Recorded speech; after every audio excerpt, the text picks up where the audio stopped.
I think that when we understand what happened in the past to our country and our people, that we will be able to make better decisions about what we create in the future.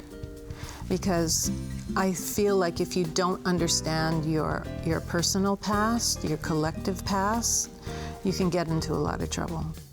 Bringing together the past and the present is a trademark of Victoria Kneubuhl's work. Respected Honolulu playwright Victoria Kneubuhl, next on Long Story Short. Long Story Short with Leslie Wilcox is Hawaii's first weekly television program produced and broadcast in high definition. Aloha mai kākou, I'm Leslie Wilcox. Writing is Victoria Kneubuhl's passion. She's driven by a desire to share her Hawaiian and Samoan heritage and give a voice to powerful women of the past. Kneubuhl has written more than 24 plays. Her writing credits also include novels and television documentaries. She's the recipient of the state's highest literary honor, the Hawaiʻi Award for Literature. However, as a child growing up in Manoa, Kneubuhl never dreamed of becoming a successful playwright. Well, I was born in Kapi'olani Hospital in 1949 in the territory of Hawaii, and I grew up in Manoa Valley, right up the street here, so that's where my formative years were. My mother was pretty much a housewife, and my dad worked for American Factors. He was an auditor. Now, at the time you were born, was Samoan Hawaiian as a interracial marriage, was that considered unusual or was that common? I don't really know. I don't think it was that unusual, but I do think it's unusual that my father, came here at such an early age from Samoa to go to school. He was 7 years old, and he came on with his brother, who was 9. They came on a ship, and they both went to Punahou School when they were little. Could they speak English? Yes. Raised bilingually? Yes, they were both bilingual. And my father tells these wonderful stories about being at the boarding school, the Punahou boarding school, which was a farm school, he said. And it was out in Kaimuki, where near the graveyard, near Diamond Head Cemetery. That was where the boys boarded. Now, that sounds like your family was well-to-do to be able to go from Samoa and afford Punahou? Well, I think my grandfather was, to afford to be able to do that. They must have been. And I think it was important to them that their children had a really good education. My grandfather was from Iowa, Burlington, Iowa. His parents were immigrants from Switzerland, I think. And he ran away from home when he was 17 or something, and he lied about his age, and he joined the Navy, and he ended up in Samoa. And he met my grandmother, who was from what we call an Afakasi family, just half-caste, Afakasi. It's not a bad word. And she was, I think she was about 3/4 Samoan, because her father was half Samoan and half Palangi. He was a descendant of a missionary from the London Missionary Society. So from an early time, your family was mixed generationally and going through different times? Yeah, and our family, has these roots in the Pacific that include Hawaii, but, also include Tahiti and Samoa, and now we have relatives in New Zealand and Australia, so, yeah. This is our home. So you're growing up in Manoa. What was life like at the Kneubuhl house? Well, my earliest memory is playing outside. And when I was a little girl, there were still farms. There were farms in the back of Manoa Valley. There were a lot of Japanese farmers back there who, I guess they were leasing land from the Bishop Estate. That's what I understand. Manoa lettuce was really grown in Manoa. And behind the school was mostly farms, and there were gardenia farms back there too. So I kind of think of my childhood as pretty idyllic. And rural in Manoa. Yeah, I thought I grew up in the country, but I guess I didn't. And we had a lot of freedom as children to roam around. It was safe then, and we could swim in the stream and hike around in the mountains. It was great. I feel lucky. Victoria Kneubuhl explored her Samoan roots on a trip with her father when she was a teenager.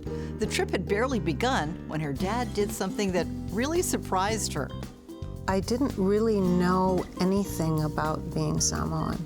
Sometimes my dad's brother, John, who was a screenwriter in Hollywood, would come over and charm us all with stories about what was going on in Hollywood. But I didn't have much contact with that part of my family until my father decided that he might want to move back to Samoa and work for my grandfather.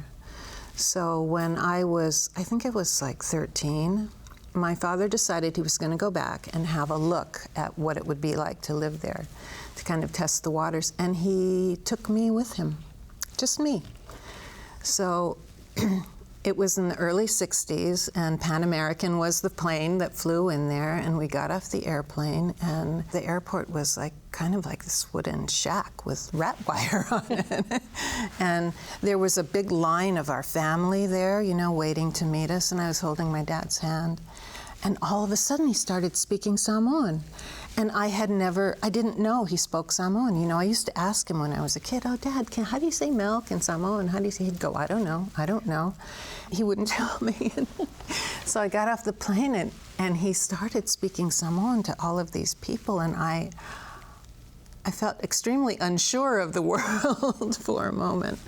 But that was a really interesting summer for me because he and I kind of drove all around, and you know, Samoa was really different, what was that, 50 plus years ago than it is today. So only part of the island had paved roads, and not every place had electricity, and most of the outlying villages, people still lived in fales, you know, in grass houses, and had that kind of cultural village life and the material culture that went along with it. And so it was really enlightening for me to see a Polynesian culture at that time in my life and to see how people lived. What did you think about, I mean, you were hearing your father determining whether to possibly uproot you, your life would change radically. Were you concerned, or was it a travelogue time? No, it was pretty much a travelogue time for me, and I was really excited to be there. And I had all of these great cousins that I met that that I ran around with, and my father came back after 2 weeks, but I stayed for the whole summer with my aunt, and I loved it there. At that time, it's a different place now, but then it was really fun. And yet your father did move and you did not. Yeah, well, you know, my parents, it was important for my father that my brother and I go to Punahou. So we stayed here, and my parents and my younger brother moved down there. And you stayed with your grandmother? Yes, in Manoa. And did you graduate from Punahou? No, actually, I dropped out of high school, and I had a child when I was 17 years old. So it wasn't a great situation for me, and I think I felt kind of lost and alone, and so I was looking for some, you know, place that I felt safe. And it was, you know, life is funny though. You know, I had a child when I was 17, but by the time I was 24, I couldn't have children anymore, so. And of course now my daughter is like my best friend in the world. So But something it was you hard. thought was going to hurt your life, it turns out to be, it needed to happen then? Is that how you look at it? Well, part of it, yeah. Not all of it, but part of it. And yeah, it was hard to have a child when I was, you know, so young, but that's what happened. Did you remain in Hawaii, or did you go to Samoa? You know, when I left my first husband, I went back to Samoa, and I stayed there for about 7 years and worked there, and I came back to Hawaii, I think, in the late 70s. eventually, as wonderful as the island was then, it just seemed too small to me. My horizon started to shrink, you know, and so when I came back to Honolulu, I started going to school. I went to the Academy of Arts for a while, and they used to have a studio program there where you went every day I went every day to a drawing class or a painting class. By now, Victoria Kneubuhl was in her late 20s with a new husband and a second child. After earning a bachelor's degree in liberal studies, Kneubuhl was considering a career in psychology when she stumbled on a class that would change her life. I was thinking about getting a degree in psychology. I was kind of in love with Carl Jung, with Jungian psychology, and I was fascinated by it. And we were having a break, you know. I was having a break from school, and I thought, before I applied to this program, that I would do something different. So I went, you know, they used to register in Clum Gym. I remember that. Long lines in Clum Gym. That's right. So I went to sign up for a creative writing class in the English department, but they were full. So I'm looking through the program and I see this class. It says playwriting. And I thought, oh yeah, you know, my uncle does that. You know, I think I'll try that. So I wandered into this playwriting class. It was really fascinating. The class was fascinating. It was really hard, and the teacher was extremely tough and scary, and I almost dropped out of the class because I was feeling humiliated. And so I went home and I had this little talk with myself, and I said, you know, that man, he's really smart. And he really knows a lot. And I paid for this class, and I'm going to ignore all of this stuff that I don't think has anything really to do with playwriting. And I'm just going to take what he knows because I paid for it. So I changed my attitude, and I walked back in the class the next time, and it was fine. You know, I think, and it was just that attitude change on my part that kind of changed the whole class. And I was so happy with where I ended up compared to where I started from, that I enrolled in the same class again with a different teacher, Dennis Carroll. When I got into Dennis's class, he was a wonderful teacher. He has all of this love and passion for the theater. You know, he started Kumukahua Theater. And he really took me under his wing and nurtured me as a writer. And he had confidence in me and my work before, you know, when you're a young writer, you just don't know if you're any good. Mm-hmm. And then when someone who you admire and you think is really smart tells you, yeah, you know, this is good, it really helps you to continue and to grow in your craft. And that's what Dennis did for me, and not just me. You know, he did it for a lot of other writers too. So I think if it weren't for him, I probably wouldn't be a writer.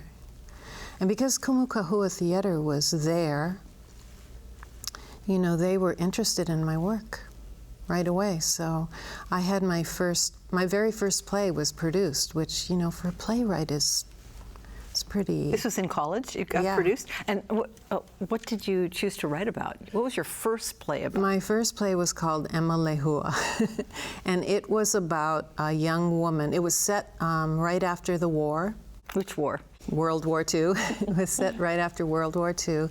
And it concerned a young woman who had been made a hula kapu when she was a girl, and who had drifted away from that calling or that honor, and was really, you know, at that time everybody in Hawaii was interested in being American. And so it was about how she came back to her craft and art. And I really wanted to write about, you know, who I was and where I came from, and so that was my first play, and that got Was produced. that you? Was that girl you? No, it wasn't me. I'm kind of a clumsy dancer. I know, it's terrible. I'm Polynesian and I don't sing very well, and I can't dance You can either. write like a dream. What was your second play about? Still in college? Well, actually, the second produced play I worked on was in collaboration with Dennis Carroll, Robert Nelson, who was a musician who just recently passed away, and Ryan Page. And we did Dennis wanted to do a play about Kaiulani. So that was the second play that I worked on, although that play is not really mine because there were so many people contributing to it. And the next play I wrote was The Conversion of Ka'ahumanu, which has been produced in a lot of different places. That's a great theme that you chose. The conversion meaning to Christianity of this ali'i of the Hawaiian government. Well, at that time, I had 3 part-time jobs when I was going to school, and you know, I had to work so hard to get an education. I had these 2 kids, and you know, I was going to graduate school full-time, and you know, I just don't know how I did it, and my husband doesn't know how we did it either, but we managed to do it. And one of my part-time jobs was working at the Mission Houses Museum. I started there as a guide, and they had a living history program that interpreted the interaction between Hawaiians and missionaries. And I loved working there. I loved the people I was working with. I was working with Deborah Pope, who is now the director of Shangri-La, and Glenn Grant. He was working there too, and so we were actually the principal role players in this program, and so we had to do a lot of research about that time period, and that play just, you know, it just kind of came to the surface.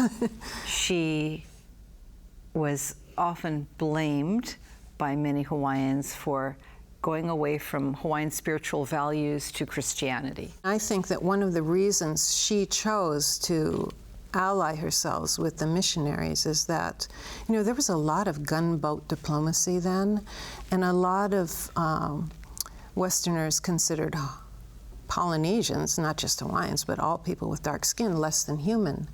And becoming Christian was one way of showing the outside world that, no, we're human. One perspective that comes out in your play is that, you know, for those who think that the Hawaiians at the time in leadership were just being squashed and put down by white people, that's not true, you believe.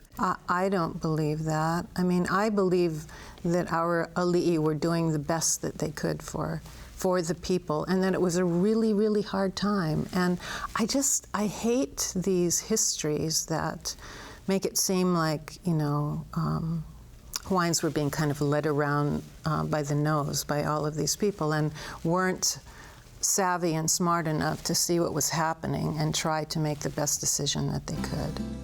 Political and racial conflict in Hawaii are common themes in Victoria Kneubuhl's plays. Her topics include modern controversies over iwi, or bones, and the overthrow of the Hawaiian monarchy. The latter was a 5-act, 15-hour play staged on the steps of Iolani Palace. Kneubuhl says she often hears the voices of her protagonists in her head. I'd love to hear you talk about structuring a play, because I wouldn't know how to go about condensing all those years and continents and time. Yeah, you know, structure in playwriting is probably the hardest element. You know, when you first start learning about playwriting, dialogue, character, those things come pretty easily because we know them all. You know, we just have to listen and we can hear what people talk like. And we know characters. You know, we know what other people are like, so those things come pretty fast, but structuring a play is, I think, a constant challenge to a playwright. And you've got one stage. You can determine the number of acts, I presume. Yeah, you can determine the number of acts. You can figure out how many characters you want. Although these days, for the commercial stage, you know, they don't want a lot of characters in a play anymore because they don't want to pay. So writing for the community theater has its advantages. You can have as many characters as you want and nobody's going to care. But you basically have the stage. and you have dialogue. That's it. I mean, you have some lighting and you have some props and, you know, you can have some sound effects, but pretty much you're telling your story through dialogue. What is that like when you sit back on opening night? I'm sure you're not sitting back, you're probably sitting forward. What is it like seeing it unfold? You know, opening night isn't really the night when I'm the most shocked. There's a point in rehearsals where the actors are off book, where they're not holding their scripts anymore, and you first see your play being acted out by people. Something that was just inside your head is now out there. And I always feel like, oh my God, my underwear's hanging on the line and everybody's looking at it. Because it comes from deep inside you. Yeah, and it's kind of the first time it's exposed out there, and that's when I feel the most strange. And what are you like when you're writing a play? Are you locked in a room with beverages? Do you shut the windows and hunker down? How do you do it? Well, you know, when I first started writing, I was going to school. I had 3 part-time jobs. I had 2 children and a husband and a house to keep clean. So I learned to write I just learned to block everything out, you know, and while the dinner was like on the stove, I was at the dining room table writing away, and I just learned to like close things out and kind of focus on what I was doing, because I didn't have the luxury of anything else. Do you think in retrospect that helped you, that you could do it, you could work it into your life? Yeah, I think it did a lot. And when I hear people say, oh, if only I had some time, I could go away, I just laugh, you know, because if you really want to write, you just sit down and write. And Victoria Kneubuhl has added novels to her writing portfolio. At the time of our conversation in the summer of 2015, she was working on her 3rd book in a murder mystery fiction series set in 1930s Honolulu. Did you leave playwriting behind, or did you decide to take a break and write novels, mystery novels? Well, I could never leave playwriting behind, because that's where I started writing. But at some point I realized, gosh, my plays are pretty serious, you know, and I really need to have some fun with my writing. So I think I'll write a mystery, because when I want to relax, and when I want to my escape literature is, you know, old-fashioned cozy mysteries. And so I decided to try and write a mystery.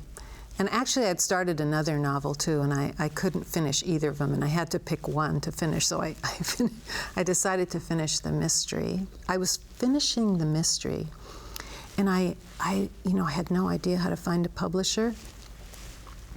And UH Press had published my book of plays, so one day I was in Safeway.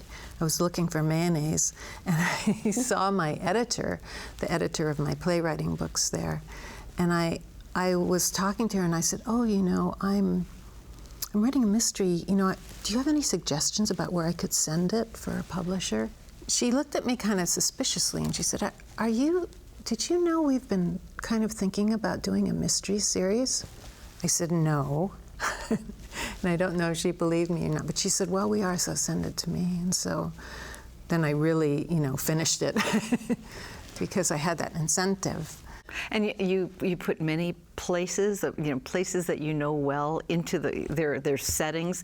You actually have the curator of Bishop Museum killed in the museum. Well, because I worked in the museum field for so long, I knew that field pretty well, so I made use of it, you know. And I really feel that novel writing, you know, even when it's fiction that's kind of a genre fiction, mysteries, those kinds of stories preserve history in their own way. You know, they tell us a little bit about the past in a really different way. You put the Hawaiʻi Hotel in your novel, which really existed. Yeah, yes, and just the way people related to each other. You know, I mean, I feel so fortunate to have known the kind of kupuna that aren't with us anymore. So I think fiction is a wonderful place for preservation too. We're coming to the end of a really wonderful conversation. I don't know if there's anything you wish you could have a chance to say to people, or that hasn't been brought out, or just any thought that you'd like to share. One of the things that I really want people to know who would like to be writers and who would like to write and who are from the islands or the Pacific is that our stories are so worth telling, and that, you know, it doesn't matter if you don't make the bestseller list in New York. If you write something that is heartfelt and genuine, you are leaving a gift for your community. It's tough to make a living as a playwright in Hawaii, and Kneubuhl has always had a day job. She's been the curator of education at the Mission Houses Museum, and she taught playwriting at the University of Hawaii at Manoa. Since 1993, Kneubuhl also has written and produced episodes of the television series Biography Hawaii. Mahalo to Victoria Kneubuhl of Maunalani Heights, Honolulu, for sharing your story with us. And thank you for joining us. For PBS Hawaii and Long Story Short, I'm Leslie Wilcox. Aloha hui hou. For audio and written transcripts of all episodes of Long Story Short with Leslie Wilcox, visit pbshawaii.org. To download free podcasts of Long Story Short with Leslie Wilcox, go to the Apple iTunes Store or visit pbshawaii.org. Let's move to something that occupies a lot of your time today, and it's a passion and a hobby involving dogs. Yes, I'm a crazy dog person. Yeah, my husband and I really got interested in dog training a few years ago. There's a new sport, it's really popular on the continent. It's called nose work, and it's the same training that those, real working dogs at the airport do. But you train the dogs to sniff out legal substances and their oil essences, and there are different levels of competency that your dog can aspire to.